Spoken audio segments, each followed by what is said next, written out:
I showed up to the family night and found 80 guests, a live band, and a banner that said, "Congrats, Lila." Confused, I checked my account. $8,600 was missing.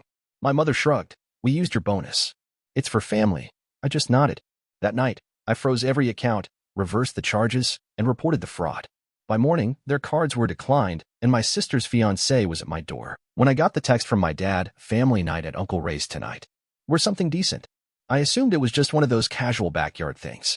Maybe a tray of lasagna, some beer, maybe a cousin or two. Nothing fancy. I threw on a button-down shirt that still had the dry cleaner crease, sprayed on cologne out of habit, and got in the car. My name's Caleb. I'm 31 and live in Toledo, Ohio. I work as a logistics supervisor for a regional transport company. It's not flashy, but I'm good at what I do. I plan, I track, I keep things moving. That's always been my thing, making sure everything runs smooth, especially when other people drop the ball. A few weeks ago, I pulled off a last-minute reroute during a major supply chain delay. One of our biggest clients had their freight stuck 2 states over, and I got it delivered on time with a Hail Mary maneuver that impressed even the VP. I didn't expect anything, but they surprised me with a year-end bonus, 12 grand, just like that. I didn't tell anyone, not even my friends. Instead of going out and blowing it, I quietly celebrated by updating my savings goals. I thought about finally fixing up the old Triumph motorcycle I've been storing in my garage, or maybe taking that solo photography trip to Patagonia I've been daydreaming about since college. But I didn't spend a penny. I just liked knowing the money was there. When I pulled up to Uncle Ray's, the first thing that hit me was the valet sign. I slowed the car, double-checked the address. Yep, still Uncle Ray's. Except there were white tents set up in the yard, a catering van parked in the driveway, and a live band playing something that sounded like Coldplay but with violins. A valet approached my car, clipboard in hand. "Sir." Yeah." I blinked at him. "This is 84 Heather Lane, right?" He nodded. "You're here for the engagement party?" I didn't answer. Just handed him the keys and walked in. The house was packed. Distant relatives I hadn't seen since Grandma's funeral. Loud music. Champagne flutes clinking. A full buffet spread, chocolate fountain included. And then I saw it, in the middle of the living room, melting under soft spotlights, a damn ice sculpture. Of a couple. Lila and Eric. My sister and her fiancé. My stomach dropped. I turned in a slow circle. People were laughing, dancing, toasting. Someone handed me a glass of champagne. I just held it, my fingers tightening around the stem. Nobody had told me. I thought this was family dinner. And then I saw my sister, Lila, glowing in a white cocktail dress, hugging someone. Our mom hovered nearby, beaming. When she spotted me, she looked surprised, but not the kind of surprise that said, "Oh no, we forgot to invite you." More like, "Oh right, you're here." That's when it hit me. This wasn't just a party I wasn't invited to help plan. This was a party I unknowingly helped pay for. And judging by the decorations, the catering, and the DJ spinning top 40 with a cello player on backup, it wasn't cheap. $12,000. Unspent. Still in my savings. Or at least, that's what I thought. But that night, standing there in the glittering chaos of my sister's celebration, something in my gut twisted. Hard. Because for the first time in a long time, I felt like maybe the thing I'm best at, keeping things running smooth, had just cost me something I didn't even see coming. I spotted Mom near the gift table, smiling like she'd just been crowned homecoming queen. Her wine glass was half empty, and she was chatting with Aunt Kelly about the ice sculpture like it was no big deal. I walked straight up, trying to keep my voice low. "Mom, can we talk for a second?" She turned, blinked like she hadn't expected to see me so close. "Caleb, isn't this amazing?" I didn't smile. "You said this was just family dinner." She sipped her wine, looked around like we were at a spa. "Well, we didn't want to ruin the surprise." "Surprise for who?" I asked. Because I didn't even know she was engaged. That's when she tilted her head, like I was the one being unreasonable. "Oh, honey, don't be like that. Lila deserves a real celebration. It's been such a tough year for her." I narrowed my eyes. "Okay, but how exactly is this being paid for?" She smiled, almost too casual. "We borrowed a little from your account. Just a bit. You hadn't used it yet, and the timing worked out." The air left my lungs. "You what?" "Oh, come on. You always say you're saving for something in the future," she said, putting air quotes around the words like they were silly. "We figure this counts. It's family." My hands went cold. I pulled out my phone, thumb already on my banking app. The numbers loaded slowly, like they were trying to brace me. Balance, $3,429. I clicked through the transactions, one after another. $1,200 to a local catering company. $3,100 to an event planner. $2,600 to a boutique bakery I'd never heard of. Then there it was, $800 to a consultant labeled social branding, and engagement campaign. What the hell even was that? The total missing, $8,600. I stared at the screen. My mouth went dry. She hadn't just borrowed money. She had drained my emergency fund, the one I'd been building for years. Quietly, steadily, for the bike, for Patagonia, for peace of mind. Mom, I said, my voice barely there. This wasn't yours to take. She waved her hand like I was being dramatic. Oh, Caleb, you're so responsible. We knew you'd understand. Before I could answer, the microphone at the front of the room squealed. Lila, glowing under string lights and fairy dust, tapped her champagne glass and raised it high. I just want to thank everyone for coming tonight. This means the world to me and Eric. Everyone clapped. She smiled wide. And a special thank you to my brother, Caleb, for making this all possible. I froze. The crowd turned toward me, smiling, clapping. Lila beamed. Seriously, none of this could have happened without him. Everyone raised their glasses in my direction like I was the hero of the night. My feet felt bolted to the floor. It wasn't a toast. It was a confession. And nobody knew it but me. Back home, the rage hit like a migraine behind my eyes, steady, pounding, impossible to ignore. I didn't slam the door or punch a wall. That's not how I deal. I just sat on the edge of the bed, phone in my lap, staring at the numbers again. $8,600. Gone. Not loaned. Not borrowed. Gone. I started with the banking apps. Froze both debit cards. Changed passwords. Switched authentication methods. Removed every authorized user, not that there were supposed to be any in the first place. Then I opened my laptop and drafted the email. Subject line, effective immediately. I didn't address anyone by name. Just laid it all out. I attached screenshots, each transaction with red circles, notes beside each one. I included a timeline. When I noticed the money was missing, when I confronted Mom, when Lila toasted me like I was her personal piggy bank in front of 100 people. And at the bottom, just one sentence. This wasn't yours to take. Then I hit send. To every single family member. I closed the laptop. The silence in my apartment felt heavy, but clean. Like the air right after a thunderstorm. I didn't pace. Didn't scream. I just got up, locked the front door, closed the blinds, and sat down on the couch like I was waiting for something. It didn't take long. The next morning, my phone lit up like a broken traffic signal. Missed calls, 17. Text from my aunt, cousins, even second cousins I hadn't heard from in years. Mom left 2 voicemails back to back. First one tearful. Second one snippy. Caleb, honey, please call me back. This has gotten way out of hand. You don't understand the pressure we were under. Beep. You didn't have to humiliate us like that. That email was mean-spirited and unnecessary. This is family. We share. Lila's was just one line. Wow. Real mature, Caleb. Then came the knock at the door. I didn't even look through the peephole. I already knew who it was. Eric, Lila's fiancé. I stayed seated on the couch. Let him knock again. 3 times. Then a pause. Then a 4th. Caleb. Come on, man. Open up. His voice wasn't angry. Not yet. Just stiff. Like he was trying to keep it polite. Look, we just need to talk, okay? I don't know why you're blowing this up. Lila's upset. Your mom's a mess, and everyone's asking me what's going on. I didn't move. More silence. Then one last knock. Be a grown-up about this. I leaned back into the couch, arms crossed. No TV. No music. Just the soft hum of the fridge in the kitchen and the sound of Eric eventually giving up. For the first time in my life, I didn't explain, didn't defend, didn't justify. I just let the silence do the talking. By Monday, the guilt messages had slowed. The apologies never came, just a string of excuses wrapped in sentimental wrapping paper. But I didn't respond. I didn't need anything from them anymore. What I needed was clarity. So I started making a list. It wasn't planned.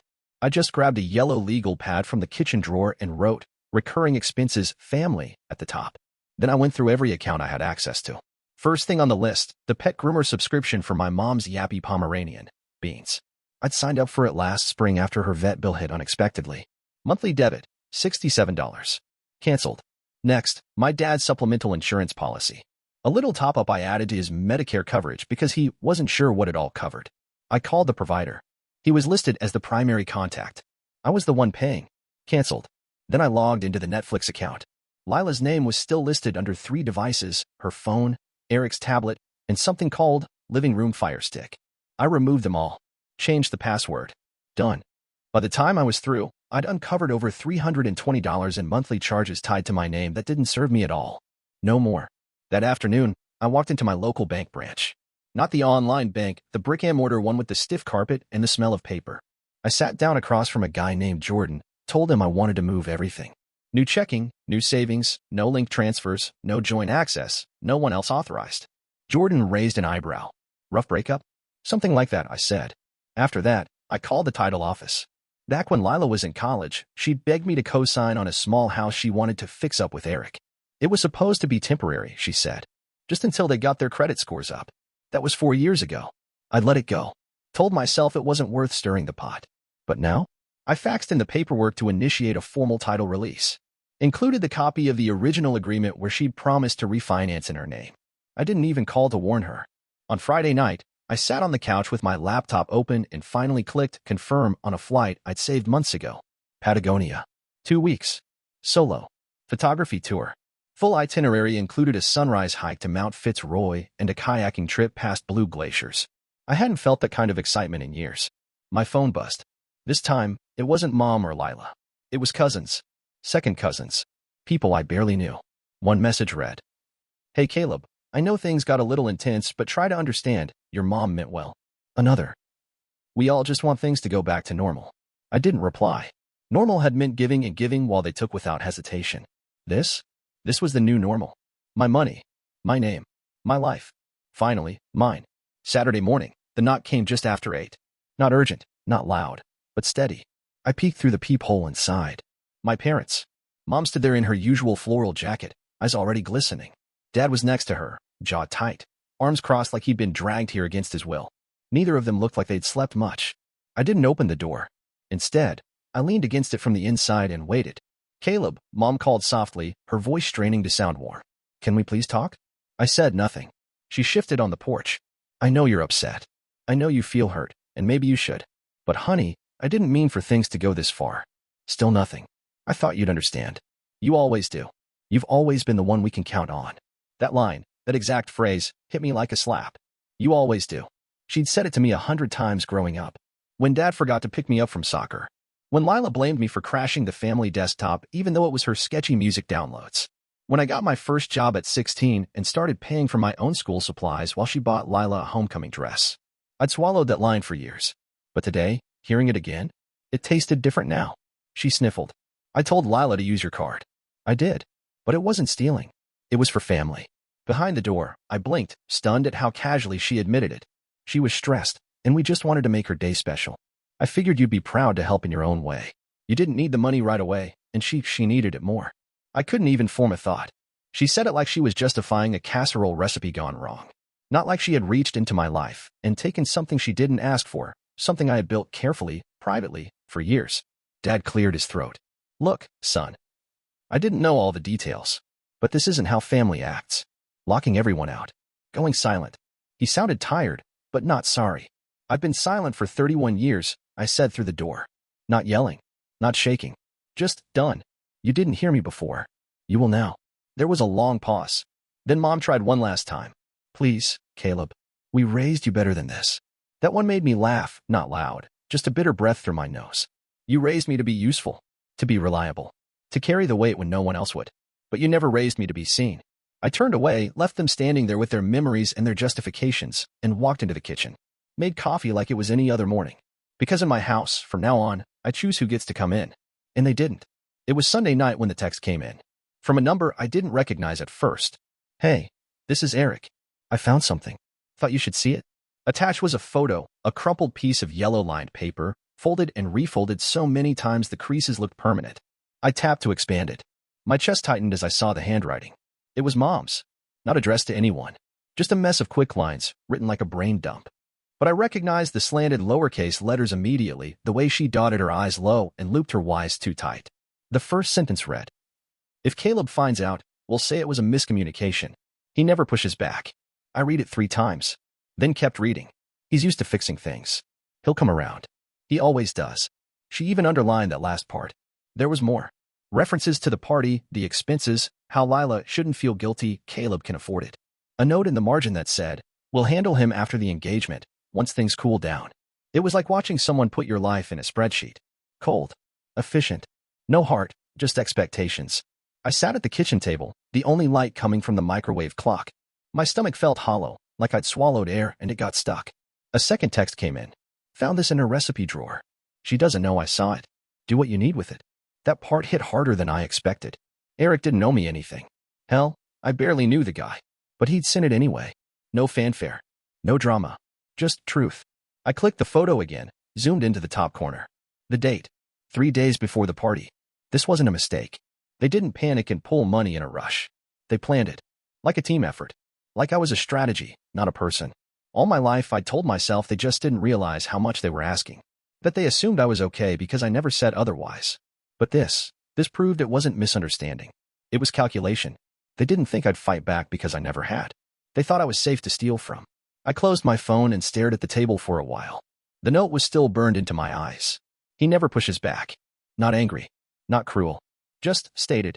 Like a weather report. I didn't cry. I didn't pace. I just felt something shift in me, sharp and quiet. Like glass cracking under a shoe. I wasn't paranoid. I wasn't being too sensitive. I had proof now. Of what I meant to them. Of how little they thought I'd resist. And that changed everything.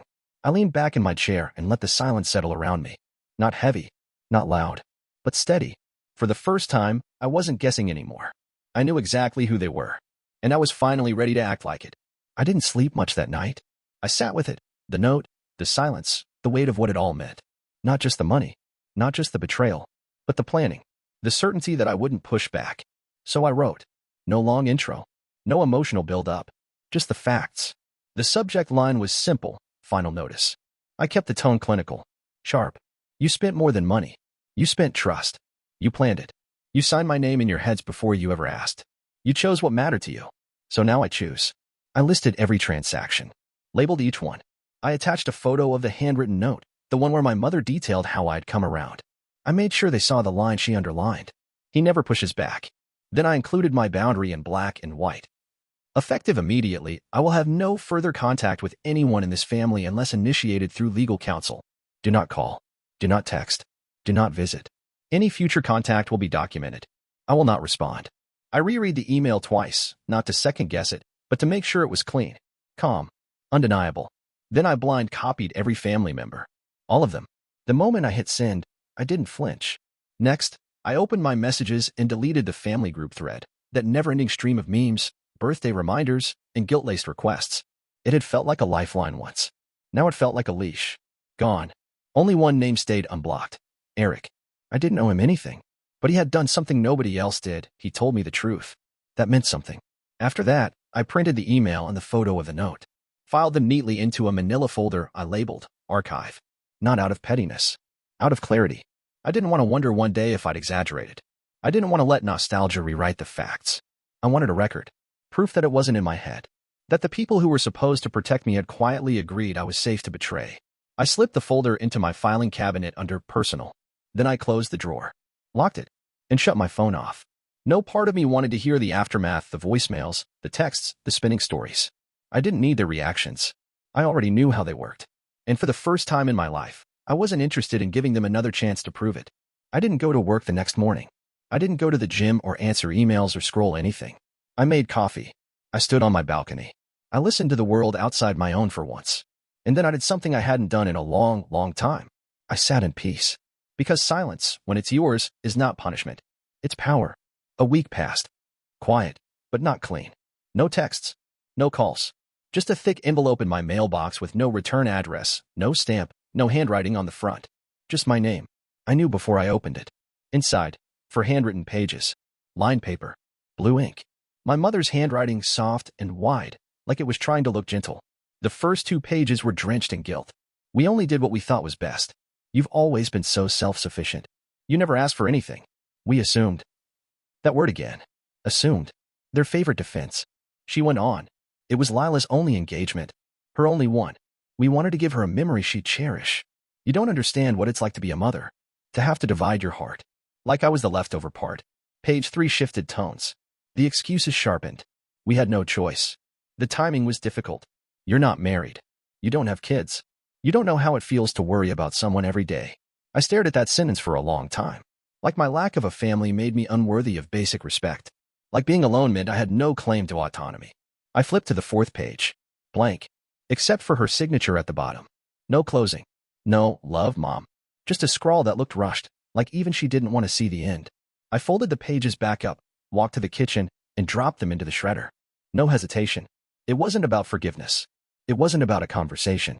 It was a narrative she still believed she could control. They thought I'd been because I always did. They thought if they just sounded sad enough, I'd break. Like I always had. But not this time. I pulled up my laptop and found the number I'd bookmarked but never called. Local therapist. Sliding scale. Office across town. I filled out the intake form. Name. Age. Preferred time slot. Reason for seeking therapy? I paused for a second. Then typed. Boundary recovery. Trust reconstruction. Family-induced identity collapse. It sounded dramatic, but I didn't delete it. I hit submit. That night, I didn't replay old conversations in my head. I didn't picture my mom's face or wonder how Lila was spinning it all to her friends. I didn't scroll through texts or reread the email I'd sent. I just sat with the quiet hum of my apartment, the tick of the fridge, the slow churn of the air conditioner, the absence of their noise. And I realized something. That shredder? That wasn't about rage. It was about release. Because when someone tells you, with a smile, that you don't deserve what you've earned and still expects your help, that's not a mother. That's a taker. And I'm done giving. The change didn't come all at once. It came slow, like early spring, not with fireworks, but with warmth you didn't realize you'd missed. I started waking up without dread in my stomach. My mornings got quieter. I stopped checking my phone first thing, because no one was blowing it up anymore. No requests, no guilt. Just silence. Therapy became part of my weekly rhythm. I sat in that room with neutral lighting and asked questions I hadn't dared voice before. Why did I think love had to cost something? Why did I feel selfish just for wanting peace? My therapist, Anita, soft-voiced and firm, asked questions back. Good ones. Real ones. She didn't pity me, which I appreciated. She helped me separate guilt from responsibility. Helped me name things for what they were. Emotional theft. Role conditioning. Grief. Even. I switched banks again. This time, not because I had to, but because I wanted a clean start. No past usernames. No history. Just me, in full control. I got a new number. Didn't tell a soul outside work. And I booked my trip to Patagonia. I left on a Tuesday. Red-eye flight. 2 layovers. Slept in a stiff airplane seat with a hoodie pulled over my eyes and my bag under my feet like a pillow. It wasn't glamorous. It was perfect. 2 weeks.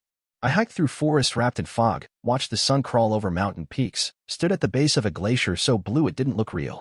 I saw condors, foxes, and wild horses grazing in the distance. I didn't post a thing. Just took photos for myself. One night, I climbed out of my tent at dawn, camera in hand, and walked to a lake so still it looked frozen. I took a picture, the sun rising behind me, mist curling off the water, and in the reflection, myself, blurred slightly in the ripples. Hair a mess. Wrinkled hoodie. But unmistakably me. No filters. No performance. No applause. Just existence. It was the most honest photo I'd ever taken. When I got home, my apartment felt lighter. I unpacked slow. Washed clothes. Cooked dinner. Slept 8 hours, not because I was exhausted, but because I was content. The next afternoon, another envelope arrived. But this one wasn't anonymous. It had a return address from Phoenix. A new name I didn't recognize. I opened it carefully. Inside, a photo. Me standing at the engagement party, champagne in hand, frozen mid-smile, looking like I just swallowed a secret. Taped to the back was a sticky note. You deserved better. Eric. That was it. No apology. No grand gesture. Just acknowledgement. I stared at the picture for a long time. Not out of anger, but recognition. That guy? That version of me? He needed to see all of it. The manipulation. The betrayal. The cost. Because now he knows better. And knowing is freedom. I placed the photo in the folder with the emails and the shredded remnants of who I used to be. Labeled the folder something new. Proof of peace. Then I slid it shut, stood up, and stepped into the quiet of a life that finally belonged to me.